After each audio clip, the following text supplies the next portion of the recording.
Bonjour à tous. Comme il fait un peu froid dehors, vous vous en plaignez et refusez de sortir? Alors dites merci de ne pas vivre dans le vrai Nord, ou plus précisément en République de Sakha, en Fédération de Russie, dans le village d'Oymyakon, ou encore de ne pas passer l'hiver sur la base antarctique Vostok. Les basses températures à Oymyakon sont en grande partie dues au relief, car le village est situé dans une dépression dans laquelle l'air des montagnes descend et s'engouffre. Les températures peuvent rester bien au-dessous de moins 50 degrés Celsius pendant des semaines en janvier, ce qui vaut à Oymyakon son titre de village le plus froid du monde. La température la plus basse jamais observée à Oymyakon était de moins 71,2 degrés Celsius. Dans les années 1920, c'était une halte pour les éleveurs de rennes. Mais le gouvernement soviétique, pour sédentariser les nomades qu'il considérait comme impossibles à gérer, a fait de cette halte un village. Ironiquement, le mot Oymyakon signifie en yakoute « eau non gelée », en référence à une source chaude qui se trouve à proximité. Malgré tout, des gens vivent ici en permanence. Ils vont à l'école et travaillent. À peine plus de 500 personnes vivent dans le village yakoute d'Oymyakon. Les gens se consacrent principalement à l'élevage de rennes et à la pêche. Et l'été, les habitants fauchent l'herbe des environs. Malgré tout, les gens du village ont accès à Internet et à la téléphonie mobile. Et il y a même un petit aéroport qui date de la Seconde Guerre mondiale. On y trouve une école, un hôpital, une crèche, une bibliothèque, une boulangerie, une station-service, une salle de sport et un magasin. D'ailleurs, l'école locale ne ferme que lorsque la température est inférieure à moins 52 degrés Celsius. Le jour le plus court de décembre dure 3 heures, mais en été, les nuits sont blanches et il fait jour 24 heures sur 24. L'été se caractérise par de grandes variations de température, et le jour il peut faire plus de 30 degrés, alors que la nuit, le mercure peut descendre sous zéro. Comme il y a 100 ans, la plupart des maisons utilisent encore du charbon et du bois pour le chauffage. Ici, les enfants sont habillés de la tête aux pieds, en ne laissant que leurs yeux exposés. On ne peut se promener qu'en traîneau car il est peu probable qu'un petit enfant arrive à marcher dans une telle tenue. Les adultes portent des manteaux de fourrure, des vestes en duvet, des chapeaux de fourrure, des bottes en peau de renne, 2 ou 3 paires de collants, des pantalons et des chaussettes. Un chapeau sur le front et un foulard sur le nez protègent généralement contre les engelures, mais pas toujours. Malgré tout, la coquetterie demeure possible. Et même à moins 50 degrés, les femmes enfilent parfois des collants en capron sous leur manteau de fourrure et parviennent malgré tout à rester au chaud. Voici quelques-uns des problèmes auxquels les habitants d'Oymyakon sont confrontés chaque jour. L'encre des stylogels, les batteries s'épuisent et de nombreux habitants laissent leur voiture en marche toute la journée de peur de ne pas pouvoir la faire redémarrer. Des systèmes de chauffage supplémentaires sont installés dans les véhicules et on utilise du carburant diesel arctique, un mélange de diesel et de kérosène. De nombreux chauffeurs fabriquent un tuyau spécial pour réchauffer le carburant. Autre problème, les funérailles.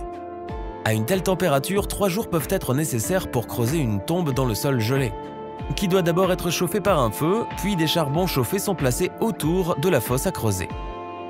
Depuis quelque temps, le village tente de développer son industrie touristique. Depuis 2011, Oymyakon accueille un rallye et un festival nommé Pôle du Froid. La région est également célèbre pour son lac Labinkir et le mont Mouskaya. De nombreuses agences de tourisme proposent des séjours au village pour essayer de vivre dans ces conditions extrêmes. Et si vous voulez prendre le risque d'un maquillage gratuit pour Instagram et que vous n'avez pas peur du froid, vous pouvez alors vous rendre à Oymyakon pendant l'hiver. Mais il y a aussi une autre zone d'habitation humaine extrême dans le monde, et elle se trouve à l'autre bout du globe. Il s'agit de la base russe Vostok, en Antarctique, située à l'intérieur du continent, près du pôle géomagnétique sud, parmi les neiges et les glaces éternelles. Et sous le dôme de glace sur lequel se trouve la base, il y a un ancien lac d'eau douce. Pour décrire le climat de la station, il suffit de dire qu'il n'y a pas d'endroit plus froid sur la planète. Apparemment, les Russes aiment vraiment le froid. C'est ici que la température minimale absolue de la planète a été enregistrée en 1983, moins 89,2 degrés Celsius. Au cours de l'année, les lectures du thermomètre fluctuent entre moins 31 degrés Celsius et moins 68 degrés Celsius. Et le maximum absolu a été observé ici en 1957, lorsque le thermomètre indiquait un incroyable moins 13 degrés Celsius. La nuit polaire dure de la fin avril à la fin août, soit 120 jours au total. En hiver, la vitesse du vent peut atteindre 50 mètres ou plus par seconde. Mais les basses températures ne sont pas le principal obstacle à la vie humaine sur la base Vostok. L'humidité y est presque nulle, alors que l'oxygène et le dioxyde de carbone sont présents en faible quantité, car la base est située à plus de 3 km au-dessus du niveau de la mer. Seuls les voyageurs de l'extrême les plus désespérés peuvent envier la vie des explorateurs de la base Vostok. L'acclimatation à ces conditions naturelles exceptionnelles dure au moins 3 mois, au cours desquels l'explorateur polaire connaîtra des vertiges, des difficultés respiratoires, des évanouissements et d'autres symptômes typiques d'un corps qui ne se porte pas très bien. À la base Vostok, l'homme ne vit pas vraiment. Il meurt lentement. En général, les gens perdent jusqu'à 5 à 10 kg de poids corporel au cours de leurs premiers mois à Vostok. Il y a autant d'oxygène dans l'air qu'à une altitude de 5 km dans les latitudes moyennes.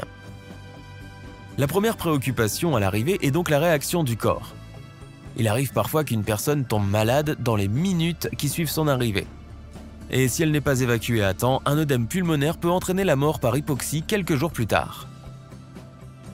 Certains se sentent bien, mais pour la pratique de la marche rapide ou de l'haltérophilie, il faut faire très attention. Très rapidement, les yeux se voilent et l'essoufflement apparaît. Se lever trop brusquement d'une chaise peut tout simplement provoquer un évanouissement. En outre, la fatigue s'accumule en raison de l'apnée, soit l'arrêt de la respiration pendant le sommeil. Il faut 1 à 3 mois pour s'adapter aux conditions de l'Antarctique continentale et pouvoir commencer à dormir normalement. Dans la vie normale, il y a presque toujours quelques insectes autour de nous, mais ce n'est pas le cas à la base Vostok. Et c'est tellement inhabituel pour les humains que parfois des hallucinations se produisent. Il semble aux explorateurs polaires que des mouches ou des abeilles volent près d'eux. L'eau consommée à la station provient de la neige environnante.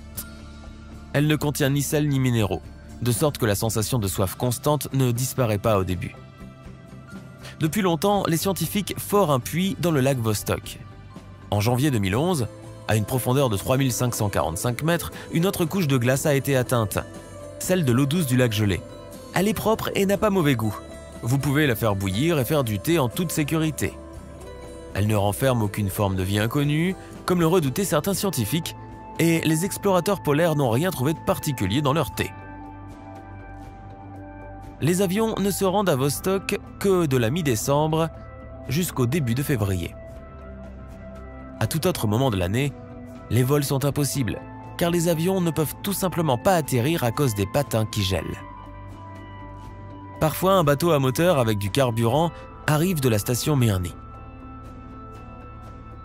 Le reste du temps, aucune machine ne peut atteindre Vostok. Si quelque chose survient, aucun secours n'est possible. Le bâtiment résidentiel de la station est complètement enneigé et se trouve sous une couche de neige de 2 mètres. La lumière du jour ne pénètre pas à l'intérieur. Le bâtiment comporte 2 sorties, la sortie principale et la sortie de secours. La sortie principale est une porte au-delà de laquelle un tunnel de 50 mètres a été creusé dans la neige. La sortie de secours est plus courte et consiste en un escalier raide menant à la surface de la neige au-dessus du bâtiment. Pendant l'hiver, le travail implique des sorties quotidiennes à l'extérieur. Et il faut alors prendre la sortie de secours et marcher environ 400 mètres jusqu'au petit bâtiment où se trouvent les principaux instruments et capteurs. Pour sortir, il faut enfiler une veste en duvet, pantalon chaud, gants de laine, mitaine en fourrure, bottes de feutre et masque facial. Il faut bien tout boutonner, puis prendre ses lampes de poche, son sac à dos avec thermos, ses outils et son ordinateur portable. Parfois, les explorateurs doivent faire de telles expéditions plusieurs fois par jour. Mais ces jours-là passent aussi plus vite, comme le disent en riant les explorateurs polaires. Pour le reste, après 60 années d'existence, la vie quotidienne à la base Vostok est désormais plutôt bien réglée. On trouve ici de nombreux bâtiments, un module d'habitation, une cantine, des locaux pour le travail scientifique, une unité diesel et d'autres systèmes de survie de la station. Mais les explorateurs polaires expérimentés se plaignent de la faible présence féminine. En été, 25 explorateurs polaires vivent et travaillent ici. Et en hiver, leur nombre est réduit à 13, mais au cours de ces 6 dernières décennies d'existence, Vostok n'a accueilli pendant l'hiver que 7 femmes.